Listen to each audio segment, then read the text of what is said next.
What's going on, you guys? Back with another video. In this video, I want to talk about how narcissists do damage control after being exposed. Now, narcissists known to do things to show jealousy, to show that they envy you, or to punish you.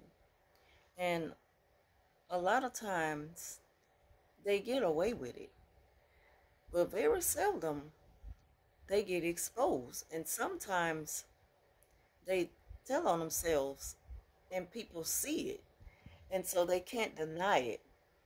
And so instead of running and hiding and not showing their face for a while, they have to do damage control. Now, when a jealous narcissist, learns about your new position at work, your promotion, more money in your pocket, even though they have the opportunity, you know, to get the same thing. What normally happens is with narcissists, it doesn't matter because with them, it's always a race. So it's like they don't care about equal opportunity. They care about how it makes them look to other people. They're very jealous because if both of you have an equal opportunity at something, and you both stand out the same. You're both congratulated, at the same rate. That's not good enough for them. They want to hold that spotlight alone. So when narcissists start to show jealousy, it's because you'll notice that no matter what, they're not happy. Nothing can make them happy and satisfied with their own situation, no matter how good things are going for them. They're too busy keeping their eye on you and wondering, are you going to get ahead of them now? Because they have such huge egos, they feel entitled to whatever they want. They're too lazy to really work hard for it. They kind of manipulate their way and cheat their way to the top. This happens a lot in the workplace. I know what I'm talking about, and I'm dealing with it right now. So I'm here to tell you. They do damage control when they get exposed. And the good thing about a narc being exposed is when they expose themselves. You don't have to do nothing to point out their jealousy and envy, about you. What happens is it'll come out. It'll come out sooner or later. And when that happens, what they'll do is act like they need to assist you with something, or, just push, for the effort to assist you with something that they know you don't need help with. That's kind of like their way of proving that you're not equal, or they can still do it better than you, because they don't know how to be genuinely happy for other people. It's not about you and them, and, good gracious for both of you. With you standing next to the narcissist and both of you get the same reward, they want to push you out the way and take yours, like if you didn't earn it.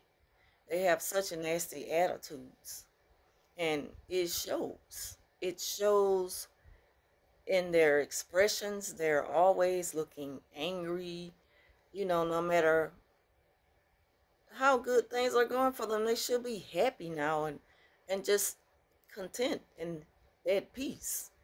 But they're never at peace. They're very, very unhappy. And they keep picking at you until, until you had enough and you fight back. And I wouldn't advise anyone to fight back with a narcissist, especially at work. If you can, take it to a supervisor and voice your complaint. And hopefully it gets noticed and they get notified about it. Hopefully they address it. Sometimes they just kind of look at it as, oh, just two co-workers that can't get along. Just, simple as that. And it's way more than that. We know it's way more than that. But it's right up the narc's alley when the supervisor kind of sweep it under the rug, because now they can continue to bother you and push you to respond in a way so that now they can say, see, I told you, I was trying, but it's them. They're just hard to get along with. And it's not even about that. That's what they do.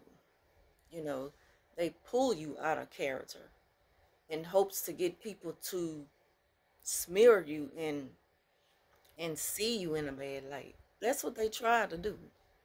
And again, if you fall for it, you're going to play yourself right on out of your position. So it's best to just continue to do as you've been doing and not think about how jealous the narc is. They're going to do things to try to get the position. But, you know, what God has for you is for you, you know. And the thing about it is, you just have, like, I'm going to look at it from a spiritual point of view.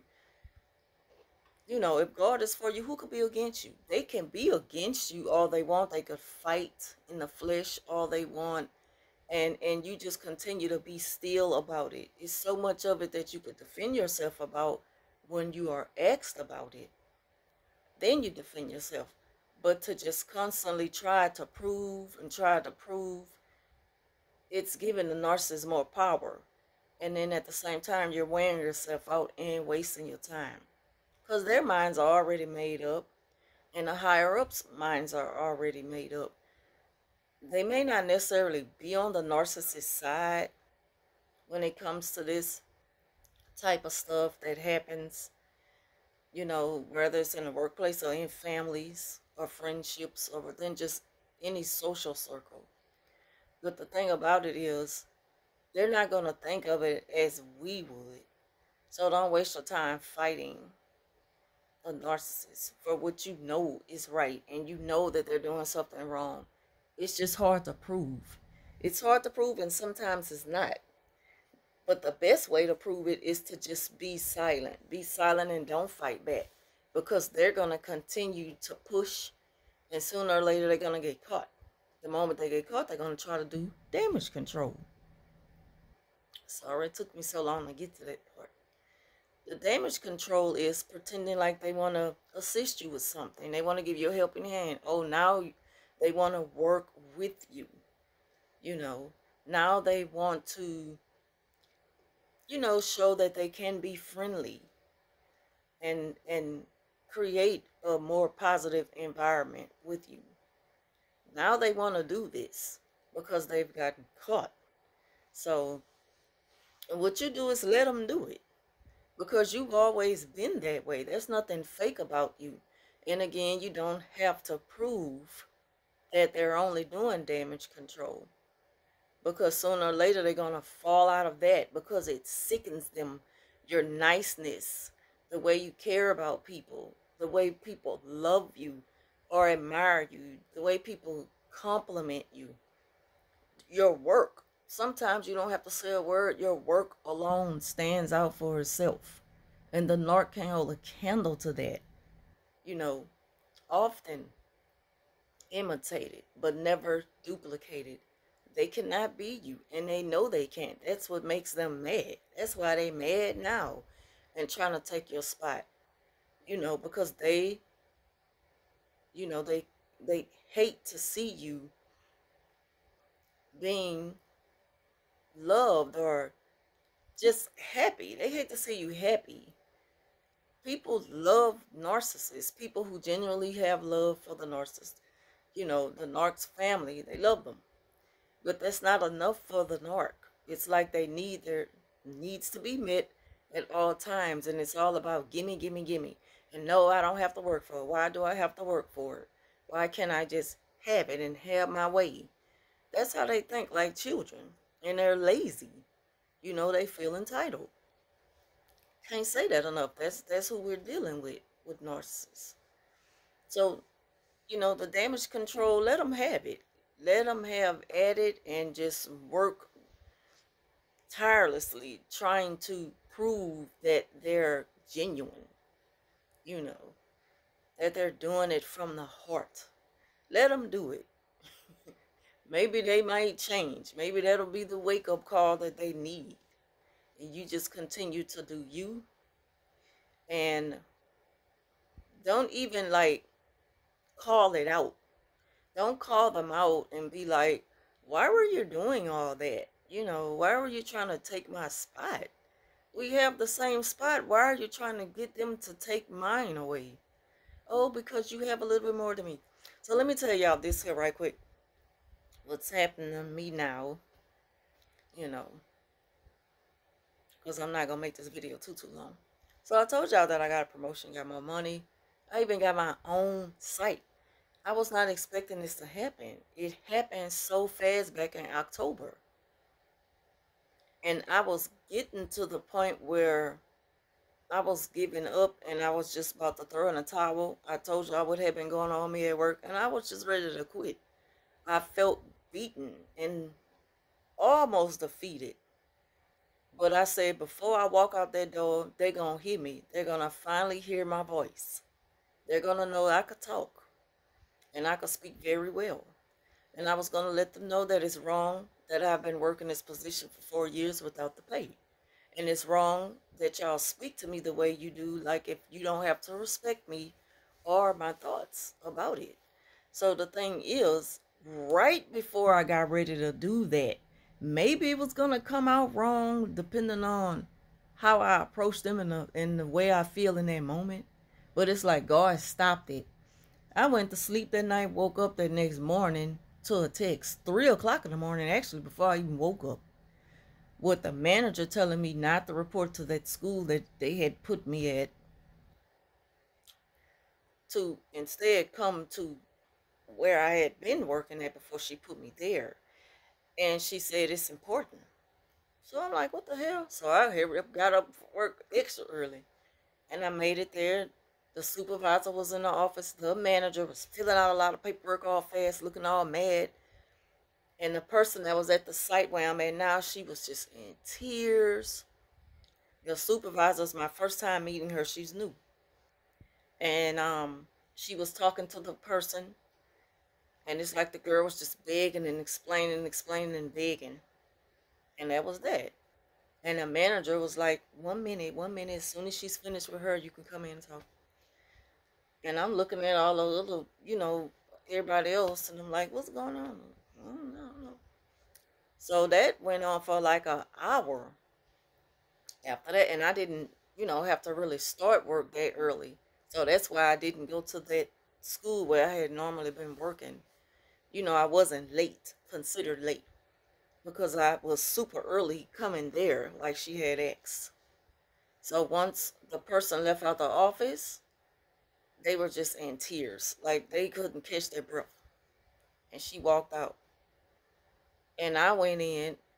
The manager closed the door. The new supervisor introduced herself, said, I heard a lot about you. I'm, pleased to meet you. We shook hands. She introduced us, told her name. And she said, you probably wonder why we called you here so early. She said, well, you have been, every time, this person was out over there at that site, you would work there. And, they love you there. And by request, you have been highly requested by the principal to come there and work. They want you there. So they got that kind of pull and was able to make that happen. They asked me, do I accept? And she said, good, because I'm glad you do. So I don't have nobody else to put over there, and they want you, Miss Felicia. So she gave me the keys, and she said, report to where I would normally report that morning. Finish for the morning, during the break, head on over there, pack up, head on over there. That person going to switch out and come in my spot, and I'm going to go over there. And that's what happened. And it was like, I didn't want to speak on it right away because I was just like shocked. It's just like when God moves, you're not going to be expecting stuff to happen so fast and it's at a rate where it's a lot coming at you. And it feels good. It's like, it feels so good you don't even know how to express your happiness in the moment. It was just like I was just shocked, but it was a good shock. It was a wonderful feeling. I just couldn't stop thinking like, dang, I can't believe that this is happening. All that I went through the last 8 years in the hellhole, and I moved from the hellhole to another place temporarily, and it was a little bit better. It was a little bit better. It was. But going over here and I don't have to be around nobody, it's just me. Just me. Like that is heaven. You can't ask for more. And then I didn't ask for that. I was requested. The girl have a problem with me being there, and it's like she's putting it out there in the atmosphere. She putting it out there. Like she hates me for getting that spot. And she done made this up in her mind that I took it from her. I didn't take nothing from you. I didn't know that was gonna happen. And furthermore, I didn't ask for it. But I wasn't gonna decline it either. Because I know that is something that I wanted. I wasn't gonna say no because she was still moved and no one else, they didn't have nobody else place to go there. So anyway, and I don't feel bad about it. I just feel like it was meant for me. And it may be temporarily, but I'll never forget the moment. It feels good. It's a huge stepping stone into a different direction. It's just like the ultimate thrive dealing with work after being stuck for so long. Even if I'm in a different position later on, I just feel like when God closes one door, He gonna open another. When you do what you're supposed to do, you pray about it, you really feel in your heart that it's for you, it's gonna happen. And it's like nobody can get in the way of that. They may think they have the manpower to do it because they work in the system, but you really don't. It's like you're gonna end up being ordered to do something for this person who you don't want it to happen for so bad. You're not going to be able to work your way around doing it. It's like an order that they cannot refuse. So the thing is, I'm still there, I'm happy and everything. But now it's under a new management. This management is like I just feel like she be trying to look for a problem with me. I seen it coming because it's like God showed me weeks ago about the enemy coming, you know, and they come with weapons and they come by the many, but they won't get far. They won't get too far with it, because it's obvious that it's all against one person and the reason why. Like this buddy system they create sometimes in the workplace. And I want to hook my person, my girl up. I want to hook my dude up with something. And they don't care how they get it. They just want them to have it, and that's kind of what I'm going through right now with it. Like they trying to take it from me and stuff like that. And just a lot of drama, negativity, and lies and stuff. And it's just like when the narc knows that something is not really for them and they want it so bad, they're sloppy, they're not as clean as you, they're not as neat as you, they don't stand out like you, people don't, are not attracted to them like they are with you. The children, it's a different relation, and everybody there is like against it, and it's like, this is not going to happen because I've already let them know I might not be here long because such and such want to move me and switch me out with somebody else who doesn't have a passion for the job, who's not like me. We don't have to be the same, but I know how those people want things to be, and I want it to be like that because that's just how I am at work. So it's like we all just fit in good together. There's no pressure, there's no dictatorship. I'm at peace, and that's all what matters. And if I lose pay, I'd rather lose pay than go somewhere where it's going to be a lot of drama, headache, dealing with the narcs and toxic environments and negativity. I'd rather lose pay and stay where I'm at peace, than to go back to that. So it's like, yeah, they trying to take where I'm at, the new management trying to take it from me. Um, and she claims she want to send someone over there with me starting Monday to work for a couple of weeks with me. to try it out and give me a hand. Like, I don't need a hand. I don't need a hand. I'm working good by myself, just perfectly fine. You're not, you're not in the best interest for me. What you're trying to do is a buddy system. You're trying to get your girl over here. And you're doing it because you're trying your best to find a way to say that I'm messing up. And it's not working. It it's not working. Like, you can't prove it. So you're just looking for a reason to mess up what I have. And it's envy and jealousy. And it's a power thing. Certain people have authority. Now, I just seen somebody fall and fall hard. Like, it came back down on them like ain't nothing nice. So I know that it's possible that they could lose everything within the blink of an eye. And I know how you can gain, just like that overnight. It happened for me. And I've seen how you can lose just as quickly. So she really don't want to go there. She think that, I got the power to do it and this and that.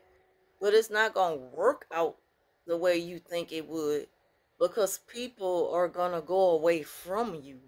You're not going to get the treatment I got, because you're not me. Like, narcs think that if they act like you, then they can become you. That's not how it works in reality. Like, they're very delusional. You can put on an act, you can mimic me and copy what I do, but you will never wear it well.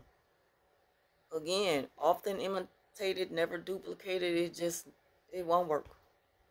And I'm not trying to sound like I'm all this and that and better. It's just like, it is what it is though. Like, what other way to put it? I mean, if you take it that way, then that's it is what it is. That's just how it is. You know. I'm not trying to be more than what I am, and what I want it because it's a passion. It's something that I would feel like I would enjoy doing. It would bring something to my life, or most of all, it'll bring something to someone else's life. And narcs don't think that way. It's all about them. They're very selfish, very self-fulfilling, and that's the goal. It's just to have the best of the best, all to myself, you know, and they'll never give credit where credit is due. They're going to take all the credit because it's all about image. It's all about, you know, being admired and stuff. And so, anyway, that's why they do damage control, because the plan is failing. When the plan begins to fail, with them trying to take something from you, you know, they get exposed. And people see them as being a snake, this very snake behavior, and, um, just very untrustworthy.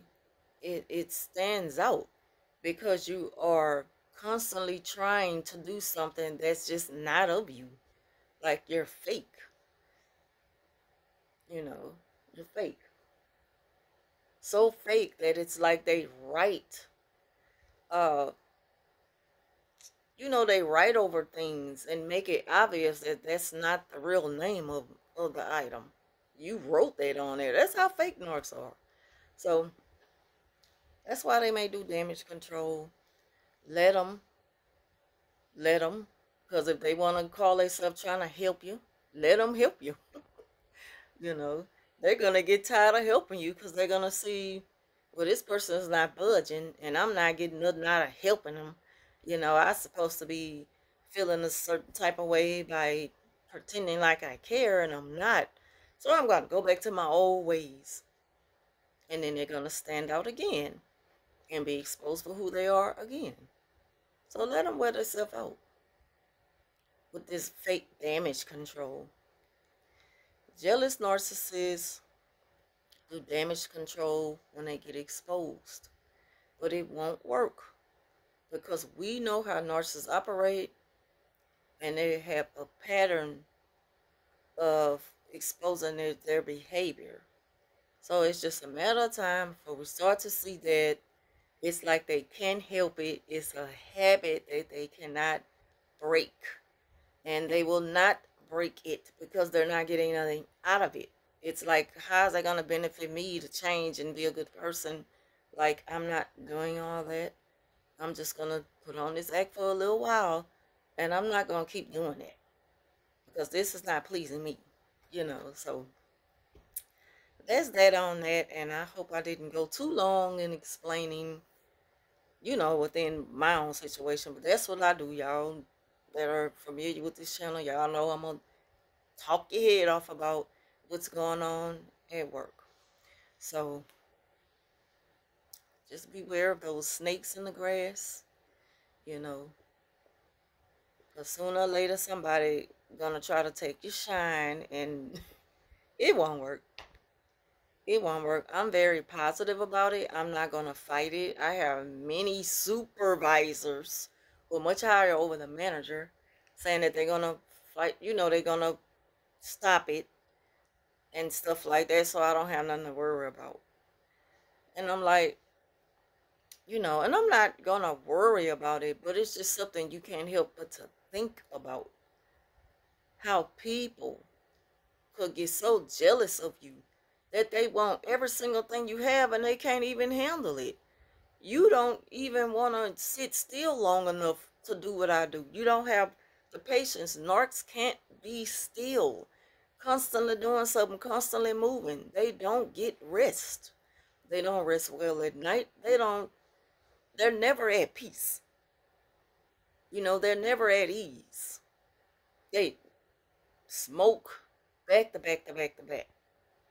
Constantly with, nervous. What are you nervous about?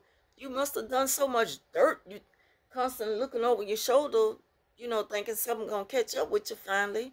They're always on the go. Can never be still. So you can't be me, because that's not me. I'm very patient. I'm very quiet. I'm silent. I'm private. I'm discreet.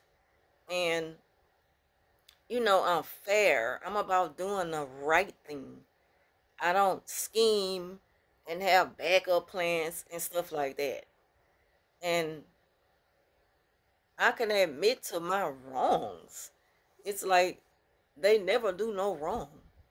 I could tell you if I've done something wrong and my intentions behind it. And with them, no, I'm just a squeaky clean, nice, innocent, loving, caring person who just want to be there for people, and I just deserve whatever I want because of that. No, that's not how life works. It don't work like that for me, nobody. So, the audacity of them to feel that way. So just be careful for them old backstabbers, because they are everywhere. And I don't put nothing past nobody. I trust you for what I know you might do.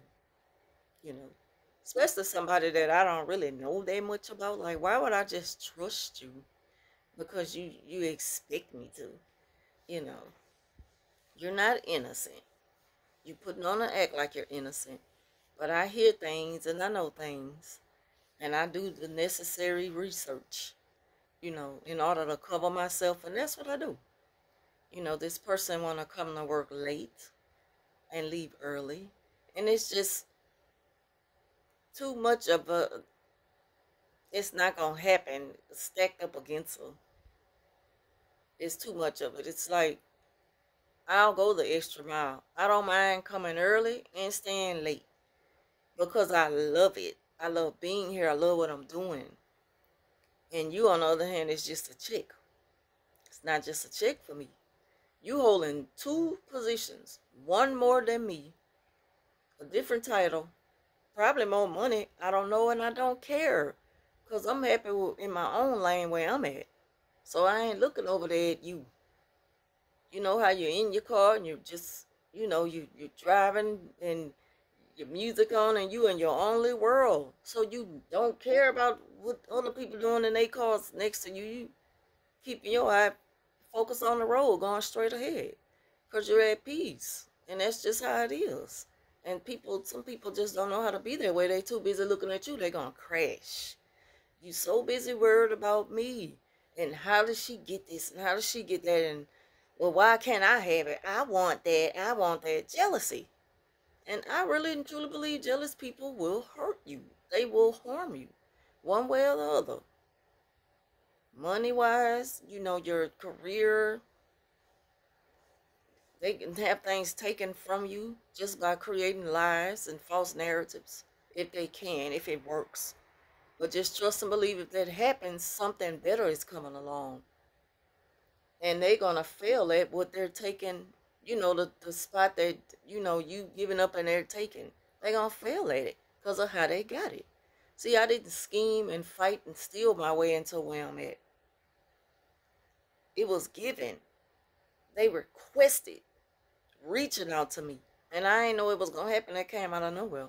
And I know I've said this a lot. Y'all probably tired of hearing me saying I'm probably going to talk about it again in another video. Because I'm happy. I'm happy. Y'all have heard the stories that I have sat on here and told y'all about with work. And it's just so much better now. Like, I'm still in disbelief. But at the same time, I'm not surprised that this is happening. Because this is the world we live in amongst the enemies. So we just have to stay prayed up, and we got to stay positive, because it's hard being positive, but you got to keep your light shining on them so they can know that they're not bothering you. Even if they could put your light out, they still not gonna be happy at the end of the day, because that wasn't for them. So either way it goes, you win. I'm enjoying this journey. I appreciate it. And that's really all I can say about it.